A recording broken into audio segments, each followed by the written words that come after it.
Rape ಹಾಗೆ murder attempt ರೀತಿಯ ಗಂಭೀರ ಆರೋಪವನ್ನ ಹೊತ್ತು ಜೈಲು ಪಾಲಾಗಿ ಬಿಡುಗಡೆಯಾಗಿ ಕ್ಷೇತ್ರ ವಿಸಿಟ್ ಮಾಡಿದ ಬಿಜೆಪಿ ಶಾಸಕ ಮುನಿರತ್ನ ಅವರ ಮೇಲೆ ಇವತ್ತು ಮೊಟ್ಟೆ ದಾಳಿಯಾಗಿದೆ.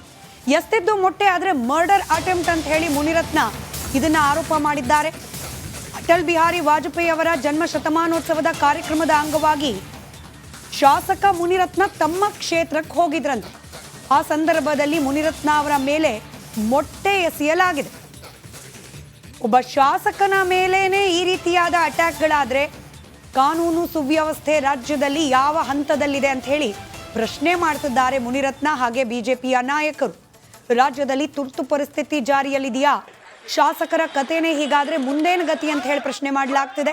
ಕಾಂಗ್ರೆಸ್ ಸರ್ಕಾರದ ಆಡಳಿತ ಅವಧಿಯಲ್ಲಿ ಮೇಲಿಂದ ಮೇಲೆ ಗದ್ದಲಗಳಾಗ್ತಾ ಇದೆ. ಕಾನೂನು ಸುವ್ಯವಸ್ಥೆ ಮೇಲೆ ಹಿಡಿತ ಕಳೆದುಕೊಂಡಿದೆಯಾ ಕಾಂಗ್ರೆಸ್ ಪಕ್ಷ ಅನ್ನೋ ಆರೋಪ ಕೂಡ ಕೇಳೋಕೆ ಸಿಗ್ತಾ ಇದೆ.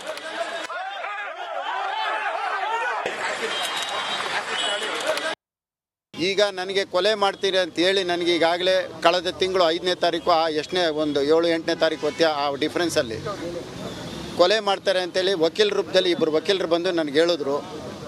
ನನಗೆ ಅವ್ರು ಹೇಳಿದ ತಕ್ಷಣ ನನಗೆ ಯಾಕೋ ಅನುಮಾನ ಬಂದು ಕಳೆದ ತಿಂಗಳು 9ನೇ ತಾರೀಕು ನಾನು ರಾಷ್ಟ್ರಪತಿಗಳಿಗೆ ಮತ್ತು ಪ್ರಧಾನಮಂತ್ರಿಗಳಿಗೆ, ಕೇಂದ್ರ ಗೃಹ ಸಚಿವರಿಗೆ ಮತ್ತು NIAಗೆ ಮತ್ತು EDಗೆ, CBIಗೆ ಎಲ್ರಿಗೂ ಸಹ ಪತ್ರ ಬರೆದಿದ್ದೀನಿ.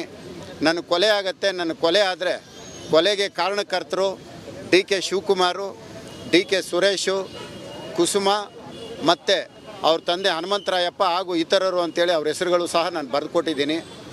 ಪ್ರಧಾನಮಂತ್ರಿ ಕಚೇರಿಯಿಂದ ನನಗೆ ಇಂಬರಾನು ಬಂದಿದೆ. ನನಗೆ ಗನ್ಮ್ಯಾನ್ ಕೊಡಿ ಅಂತೇಳಿ ರಾಜ್ಯಪಾಲರಿಗೂ ಸಹ ಮನವಿ ಕೊಟ್ಟಿದ್ದೆ. ರಾಜ್ಯಪಾಲರಿಗೂ ಮನವಿ ಕೊಟ್ಟು ರಾಜ್ಯಪಾಲರು ನನ್ನನ್ನು ಖುದ್ದಾಗಿ ಭೇಟಿ ಮಾಡುವಂಥ ಅವರು ದಿನಾಂಕನೂ ಸಹ ಕೊಟ್ಟಿದ್ದರು. ರಾಜ್ಯಪಾಲರನ್ನ ನೇರವಾಗಿ ಭೇಟಿ ಮಾಡಿದೆ. ರಾಜ್ಯಪಾಲರನ್ನ ಭೇಟಿ ಮಾಡಿದಂಥ ಸಂದರ್ಭದಲ್ಲಿ ಅವರು ರಾಜ್ಯ ಸರ್ಕಾರದ ಗಮನಕ್ಕೆ ತರ್ತೀನಿ ಅಂತ ಅವರು ಹೇಳಿದರು. ಅದಾದಮೇಲೆ ಮತ್ತೆ ಹೇಮಂತ್ ನಿಂಬಾಳ್ಕರ್ ಅವರಿಗೆ ನಾನು ಪತ್ರ ಬರೆದಿದ್ದೀನಿ. ಅವ್ರಿಗೆ ವಾಯ್ಸ್ ಮೆಸೇಜು ಕಳಿಸಿದ್ದೀನಿ. ಸರ್, ನನ್ನ ಜೀವಕ್ಕೆ ತೊಂದರೆ ಇದೆ, ನನಗೆ ನೀವು ಗನ್ಮ್ಯಾನ್ ಕೊಡಿ, ನನಗೆ ರಕ್ಷಣೆ ಇಲ್ಲ, ನನ್ನ ಕೊಲೆ ಆಗತ್ತೆ ಅಂತ ಅವ್ರಿಗೂ ಸಹ ನಾನು ಈಗ 2-3 ದಿನದಿಂದ ಒಂದು ವಾಯ್ಸ್ ಮೆಸೇಜ್ ಕೊಟ್ಟಿದ್ದೀನಿ. ಗೃಹ ಮಂತ್ರಿಗಳು ಇದಕ್ಕೆ ಉತ್ತರ ಕೊಡಬೇಕು. ಗೃಹ ಮಂತ್ರಿಗಳು ಭಾಳ ಒಳ್ಳೆಯ ವ್ಯಕ್ತಿ, ಸಜ್ಜನರು. ಆದರೆ ಗೃಹ ಇಲಾಖೆ ಅವ್ರ ಕೈಯಲ್ಲಿಲ್ಲ. ಒಬ್ಬರು DYSP ಧರ್ಮೇಂದ್ರ ಅನ್ನೋರ ಕೈಯಲ್ಲಿದೆ ಗೃಹ ಇಲಾಖೆ. ಧರ್ಮೇಂದ್ರ ಅವರು ಏನು ಬರ್ಕೊಡ್ತಾರೆ ಅದೇ ಕೇಸು. ಧರ್ಮೇಂದ್ರ ಯಾರ ಮೇಲೆ ಯಾವ ಥರ ಸುಳ್ಳು ಕೇಸ್ ಬರ್ಕೊಡ್ತಾರೆ ಅದೇ ಕೇಸು. ಈಗ ಧರ್ಮೇಂದ್ರ ಈಗ ಒಂದು ಪೋಸ್ಕೋ ಕೇಸ್ ಹಾಕ್ಸೋದಕ್ಕೂ ಸಹ ಒಂದು ಕಂಪ್ಲೇಂಟ್ ಬರ್ಕೊಟ್ಟಿದ್ದಾರೆ ನನ್ನ ಮೇಲೆ. ಪೋಸ್ಕೋ ಕೇಸ್ ಹಾಕಿ ನನ್ನ ಜೈಲಿಗೆ ಕಳಿಸೋದಕ್ಕೆ ಸಿದ್ಧತೆ ಮಾಡ್ಕೊಂಡಿದ್ದಾರೆ. ಅದಕ್ಕೆ ಶಾಸಕ ಮುನಿರತ್ನ ಅವ್ರ ಮೇಲೆ ರೇಪ್ ಹಾಗೆ ಮರ್ಡರ್ ಅಟೆಂಪ್ಟ್ ರೀತಿಯ ಗಂಭೀರ ಆರೋಪವನ್ನ ಹೊತ್ತು ಜೈಲು ಪಾಲಾಗಿ ಬಿಡುಗಡೆಯಾಗಿ ಕ್ಷೇತ್ರ ವಿಸಿಟ್ ಮಾಡಿದ ಬಿಜೆಪಿ ಶಾಸಕ ಮುನಿರತ್ನ ಅವ್ರ ಮೇಲೆ ಇವತ್ತು ಮೊಟ್ಟೆ ದಾಳಿಯಾಗಿದೆ. ಎಸ್ತಿದ್ದು ಮೊಟ್ಟೆ ಆದರೆ ಮರ್ಡರ್ ಅಟೆಂಪ್ಟ್ ಅಂತ ಹೇಳಿ ಮುನಿರತ್ನ ಇದನ್ನ ಆರೋಪ ಮಾಡಿದ್ದಾರೆ. ಅಟಲ್ ಬಿಹಾರಿ ವಾಜಪೇಯಿ ಅವರ ಜನ್ಮ ಶತಮಾನೋತ್ಸವದ ಕಾರ್ಯಕ್ರಮದ ಅಂಗವಾಗಿ ಶಾಸಕ ಮುನಿರತ್ನ ತಮ್ಮ ಕ್ಷೇತ್ರಕ್ಕೆ ಹೋಗಿದ್ರಂತೆ. ಆ ಸಂದರ್ಭದಲ್ಲಿ ಮುನಿರತ್ನ ಅವರ ಮೇಲೆ ಮೊಟ್ಟೆ ಎಸೆಯಲಾಗಿದೆ. ಒಬ್ಬ ಶಾಸಕನ ಮೇಲೇನೆ ಈ ರೀತಿಯಾದ ಅಟ್ಯಾಕ್ಗಳಾದ್ರೆ ಕಾನೂನು ಸುವ್ಯವಸ್ಥೆ ರಾಜ್ಯದಲ್ಲಿ ಯಾವ ಹಂತದಲ್ಲಿದೆ ಅಂತ ಹೇಳಿ ಪ್ರಶ್ನೆ ಮಾಡ್ತಿದ್ದಾರೆ ಮುನಿರತ್ನ ಹಾಗೆ ಬಿಜೆಪಿಯ ನಾಯಕರು. ರಾಜ್ಯದಲ್ಲಿ ತುರ್ತು ಪರಿಸ್ಥಿತಿ ಜಾರಿಯಲ್ಲಿದೆಯಾ? ಶಾಸಕರ ಕಥೆನೇ ಹೀಗಾದ್ರೆ ಮುಂದೇನು ಗತಿ ಅಂತ ಹೇಳಿ ಪ್ರಶ್ನೆ ಮಾಡಲಾಗ್ತಿದೆ. ಕಾಂಗ್ರೆಸ್ ಸರ್ಕಾರದ ಆಡಳಿತ ಅವಧಿಯಲ್ಲಿ ಮೇಲಿಂದ ಮೇಲೆ ಗದ್ದಲಗಳಾಗ್ತಾ ಇದೆ. ಕಾನೂನು ಸುವ್ಯವಸ್ಥೆ ಮೇಲೆ ಹಿಡಿತ ಕಳೆದುಕೊಂಡಿದೆಯಾ ಕಾಂಗ್ರೆಸ್ ಪಕ್ಷ ಅನ್ನೋ ಆರೋಪ ಕೂಡ ಕೇಳೋಕೆ ಸಿಗ್ತಾ ಇದೆ.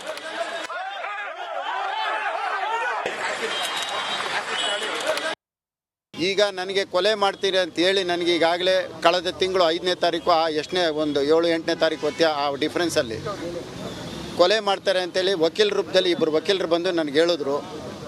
ನನಗೆ ಅವ್ರು ಹೇಳಿದ ತಕ್ಷಣ ನನಗೆ ಯಾಕೋ ಅನುಮಾನ ಬಂದು ಕಳೆದ ತಿಂಗಳು 9ನೇ ತಾರೀಕು ನಾನು ರಾಷ್ಟ್ರಪತಿಗಳಿಗೆ ಮತ್ತು ಪ್ರಧಾನಮಂತ್ರಿಗಳಿಗೆ, ಕೇಂದ್ರ ಗೃಹ ಸಚಿವರಿಗೆ ಮತ್ತು NIAಗೆ ಮತ್ತು EDಗೆ, CBIಗೆ ಎಲ್ರಿಗೂ ಸಹ ಪತ್ರ ಬರೆದಿದ್ದೀನಿ. ನನ್ನ ಕೊಲೆ ಆಗುತ್ತೆ, ನನ್ನ ಕೊಲೆ ಆದರೆ ಕೊಲೆಗೆ ಕಾರಣಕರ್ತರು DK ಶಿವಕುಮಾರು, DK ಸುರೇಶು, ಕುಸುಮ ಮತ್ತು ಅವ್ರ ತಂದೆ ಹನುಮಂತರಾಯಪ್ಪ ಹಾಗೂ ಇತರರು ಅಂತೇಳಿ ಅವ್ರ ಹೆಸರುಗಳು ಸಹ ನಾನು ಬರೆದು ಕೊಟ್ಟಿದ್ದೀನಿ. ಪ್ರಧಾನಮಂತ್ರಿ ಕಚೇರಿಯಿಂದ ನನಗೆ ಇಂಬರಾನು ಬಂದಿದೆ. ನನಗೆ ಗನ್ಮ್ಯಾನ್ ಕೊಡಿ ಅಂತೇಳಿ ರಾಜ್ಯಪಾಲರಿಗೂ ಸಹ ಮನವಿ ಕೊಟ್ಟಿದ್ದೆ. ರಾಜ್ಯಪಾಲರಿಗೂ ಮನವಿ ಕೊಟ್ಟು ರಾಜ್ಯಪಾಲರು ನನ್ನನ್ನು ಖುದ್ದಾಗಿ ಭೇಟಿ ಮಾಡುವಂಥ ಅವರು ದಿನಾಂಕನೂ ಸಹ ಕೊಟ್ಟಿದ್ದರು. ರಾಜ್ಯಪಾಲರನ್ನ ನೇರವಾಗಿ ಭೇಟಿ ಮಾಡಿದೆ. ರಾಜ್ಯಪಾಲರನ್ನ ಭೇಟಿ ಮಾಡಿದಂಥ ಸಂದರ್ಭದಲ್ಲಿ ಅವರು ರಾಜ್ಯ ಸರ್ಕಾರದ ಗಮನಕ್ಕೆ ತರ್ತೀನಿ ಅಂತ ಅವರು ಹೇಳಿದರು. ಅದಾದಮೇಲೆ ಮತ್ತೆ ಹೇಮಂತ್ ನಿಂಬಾಳ್ಕರ್ ಅವರಿಗೆ ನಾನು ಪತ್ರ ಬರೆದಿದ್ದೀನಿ. ಅವ್ರಿಗೆ ವಾಯ್ಸ್ ಮೆಸೇಜು ಕಳಿಸಿದ್ದೀನಿ. ಸರ್, ನನ್ನ ಜೀವಕ್ಕೆ ತೊಂದರೆ ಇದೆ, ನನಗೆ ನೀವು ಗನ್ಮ್ಯಾನ್ ಕೊಡಿ, ನನಗೆ ರಕ್ಷಣೆ ಇಲ್ಲ, ನನ್ನ ಕೊಲೆ ಆಗತ್ತೆ ಅಂತ ಅವ್ರಿಗೂ ಸಹ ನಾನು ಈಗ 2-3 ದಿನದಿಂದ ಒಂದು ವಾಯ್ಸ್ ಮೆಸೇಜ್ ಕೊಟ್ಟಿದ್ದೀನಿ. ಗೃಹ ಮಂತ್ರಿಗಳು ಇದಕ್ಕೆ ಉತ್ತರ ಕೊಡಬೇಕು. ಗೃಹ ಮಂತ್ರಿಗಳು ಭಾಳ ಒಳ್ಳೆಯ ವ್ಯಕ್ತಿ, ಸಜ್ಜನರು. ಆದರೆ ಗೃಹ ಇಲಾಖೆ ಅವ್ರ ಕೈಯಲ್ಲಿಲ್ಲ. ಒಬ್ಬರು DYSP ಧರ್ಮೇಂದ್ರ ಅನ್ನೋರ ಕೈಯಲ್ಲಿದೆ ಗೃಹ ಇಲಾಖೆ. ಧರ್ಮೇಂದ್ರ ಅವರು ಏನು ಬರ್ಕೊಡ್ತಾರೆ ಅದೇ ಕೇಸು. ಧರ್ಮೇಂದ್ರ ಯಾರ ಮೇಲೆ ಯಾವ ಥರ ಸುಳ್ಳು ಕೇಸ್ ಬರ್ಕೊಡ್ತಾರೆ ಅದೇ ಕೇಸು. ಈಗ ಧರ್ಮೇಂದ್ರ ಈಗ ಒಂದು ಪೋಸ್ಕೋ ಕೇಸ್ ಹಾಕ್ಸೋದಕ್ಕೂ ಸಹ ಒಂದು ಕಂಪ್ಲೇಂಟ್ ಬರ್ಕೊಟ್ಟಿದ್ದಾರೆ ನನ್ನ ಮೇಲೆ. ಪೋಸ್ಕೋ ಕೇಸ್ ಹಾಕಿ ನನ್ನ ಜೈಲಿಗೆ ಕಳಿಸೋದಕ್ಕೆ ಸಿದ್ಧತೆ ಮಾಡ್ಕೊಂಡಿದ್ದಾರೆ. ಅದಕ್ಕೆ ಶಾಸಕ ಮುನಿರತ್ನ ಅವ್ರ ಮೇಲೆ ರೇಪ್ ಹಾಗೆ ಮರ್ಡರ್ ಅಟೆಂಪ್ಟ್ ರೀತಿಯ ಗಂಭೀರ ಆರೋಪವನ್ನ ಹೊತ್ತು ಜೈಲು ಪಾಲಾಗಿ ಬಿಡುಗಡೆಯಾಗಿ ಕ್ಷೇತ್ರ ವಿಸಿಟ್ ಮಾಡಿದ ಬಿಜೆಪಿ ಶಾಸಕ ಮುನಿರತ್ನ ಅವ್ರ ಮೇಲೆ ಇವತ್ತು ಮೊಟ್ಟೆ ದಾಳಿಯಾಗಿದೆ. ಎಸ್ತಿದ್ದು ಮೊಟ್ಟೆ ಆದರೆ ಮರ್ಡರ್ ಅಟೆಂಪ್ಟ್ ಅಂತ ಹೇಳಿ ಮುನಿರತ್ನ ಇದನ್ನ ಆರೋಪ ಮಾಡಿದ್ದಾರೆ. ಅಟಲ್ ಬಿಹಾರಿ ವಾಜಪೇಯಿ ಅವರ ಜನ್ಮ ಶತಮಾನೋತ್ಸವದ ಕಾರ್ಯಕ್ರಮದ ಅಂಗವಾಗಿ ಶಾಸಕ ಮುನಿರತ್ನ ತಮ್ಮ ಕ್ಷೇತ್ರಕ್ಕೆ ಹೋಗಿದ್ರಂತೆ. ಆ ಸಂದರ್ಭದಲ್ಲಿ ಮುನಿರತ್ನ ಅವರ ಮೇಲೆ ಮೊಟ್ಟೆ ಎಸೆಯಲಾಗಿದೆ. ಒಬ್ಬ ಶಾಸಕನ ಮೇಲೇನೆ ಈ ರೀತಿಯಾದ ಅಟ್ಯಾಕ್ಗಳಾದ್ರೆ ಕಾನೂನು ಸುವ್ಯವಸ್ಥೆ ರಾಜ್ಯದಲ್ಲಿ ಯಾವ ಹಂತದಲ್ಲಿದೆ ಅಂತ ಹೇಳಿ ಪ್ರಶ್ನೆ ಮಾಡ್ತಿದ್ದಾರೆ ಮುನಿರತ್ನ ಹಾಗೆ ಬಿಜೆಪಿಯ ನಾಯಕರು. ರಾಜ್ಯದಲ್ಲಿ ತುರ್ತು ಪರಿಸ್ಥಿತಿ ಜಾರಿಯಲ್ಲಿದೆಯಾ? ಶಾಸಕರ ಕಥೆನೇ ಹೀಗಾದ್ರೆ ಮುಂದೇನು ಗತಿ ಅಂತ ಹೇಳಿ ಪ್ರಶ್ನೆ ಮಾಡಲಾಗ್ತಿದೆ. ಕಾಂಗ್ರೆಸ್ ಸರ್ಕಾರದ ಆಡಳಿತ ಅವಧಿಯಲ್ಲಿ ಮೇಲಿಂದ ಮೇಲೆ ಗದ್ದಲಗಳಾಗ್ತಾ ಇದೆ. ಕಾನೂನು ಸುವ್ಯವಸ್ಥೆ ಮೇಲೆ ಹಿಡಿತ ಕಳೆದುಕೊಂಡಿದೆಯಾ ಕಾಂಗ್ರೆಸ್ ಪಕ್ಷ ಅನ್ನೋ ಆರೋಪ ಕೂಡ ಕೇಳೋಕೆ ಸಿಗ್ತಾ ಇದೆ.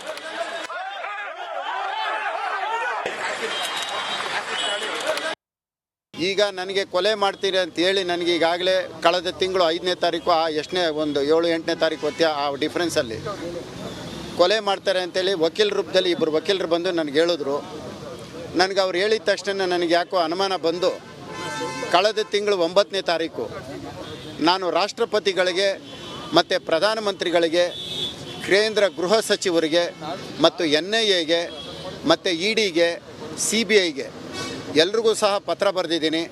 ನನ್ನ ಕೊಲೆ ಆಗತ್ತೆ, ನನ್ನ ಕೊಲೆ ಆದರೆ ಕೊಲೆಗೆ ಕಾರಣಕರ್ತರು DK ಶಿವಕುಮಾರು, DK ಸುರೇಶು, ಕುಸುಮ ಮತ್ತು ಅವ್ರ ತಂದೆ ಹನುಮಂತರಾಯಪ್ಪ ಹಾಗೂ ಇತರರು ಅಂತೇಳಿ ಅವ್ರ ಹೆಸರುಗಳು ಸಹ ನಾನು ಬರೆದು ಕೊಟ್ಟಿದ್ದೀನಿ.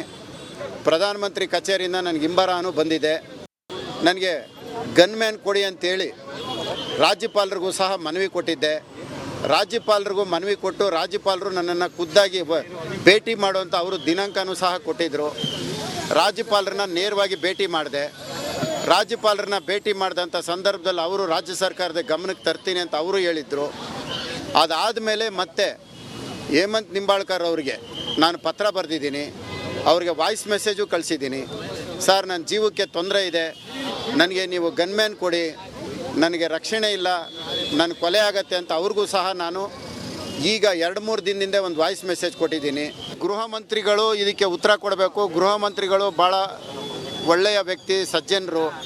ಆದರೆ ಗೃಹ ಇಲಾಖೆ ಅವ್ರ ಕೈಯಲ್ಲಿಲ್ಲ. ಒಬ್ಬರು DYSP ಧರ್ಮೇಂದ್ರ ಅನ್ನೋರ ಕೈಯಲ್ಲಿದೆ ಗೃಹ ಇಲಾಖೆ. ಧರ್ಮೇಂದ್ರ ಅವರು ಏನು ಬರ್ಕೊಡ್ತಾರೆ ಅದೇ ಕೇಸು. ಧರ್ಮೇಂದ್ರ ಯಾರ ಮೇಲೆ ಯಾವ ಥರ ಸುಳ್ಳು ಕೇಸ್ ಬರ್ಕೊಡ್ತಾರೆ ಅದೇ ಕೇಸು. ಈಗ ಧರ್ಮೇಂದ್ರ ಈಗ ಒಂದು ಪೋಸ್ಕೋ ಕೇಸ್ ಹಾಕ್ಸೋದಕ್ಕೂ ಸಹ ಒಂದು ಕಂಪ್ಲೇಂಟ್ ಬರ್ಕೊಟ್ಟಿದ್ದಾರೆ ನನ್ನ ಮೇಲೆ. ಪೋಸ್ಕೋ ಕೇಸ್ ಹಾಕಿ ನನ್ನ ಜೈಲಿಗೆ ಕಳಿಸೋದಕ್ಕೆ ಸಿದ್ಧತೆ ಮಾಡ್ಕೊಂಡಿದ್ದಾರೆ. ಅದಕ್ಕೆ ಶಾಸಕ ಮುನಿರತ್ನ ಅವ್ರ ಮೇಲೆ